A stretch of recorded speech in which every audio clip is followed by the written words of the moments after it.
Hello everyone. Do you want to make your edits look like this?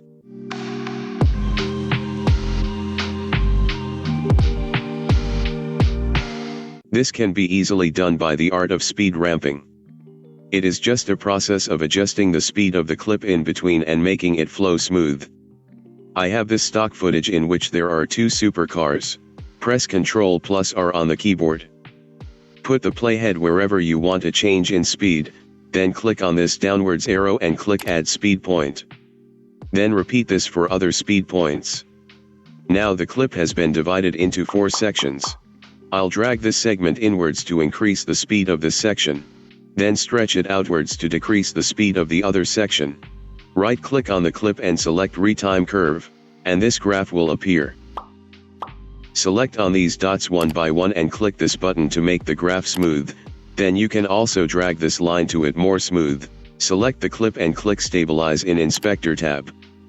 Now I have added the music to make it more interesting. Select the music clip and press M on the keyboard whenever you hear a bass sound. And by dragging this lower segment of the speed points, you can readjust the position of the speed points according to the bass of the music so that it feels powerful. Now we'll be adding some basic effects to improve the quality. So click on Effects, open the Effects menu and search Adjustment Clip and grab it to the timeline. I'll resize it according to the length of this section. Then click Open FX menu and add this Zoom Blur effect onto the adjustment clip.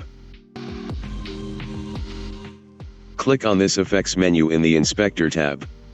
You can mess with these settings to make it look ideal according to the clip you have. Then drag the corners of the adjustment clip inwards to make it fade in and fade out. Then I'll copy this adjustment clip, paste it over the other section and resize it where I want to have another zoom blur. I see there is a double bass in this music track. So I'll add another adjustment clip in the timeline, search Edge Detect in the Open FX menu, drag it on the adjustment clip. In the Inspector tab, click on Mode and choose Grayscale Edges. You can also try to mess with these settings and see which works good for your clip. Then I'll zoom in the timeline and make this adjustment clip small and copy-paste it a couple of times around this double bass. Make sure to create some gap between them. Then randomly pick a clip from one of these, and check Mask Overlay option in Inspector tab. So now the project is finished. You can try out different effects and feel free to mess with some settings in these effects. Enjoy.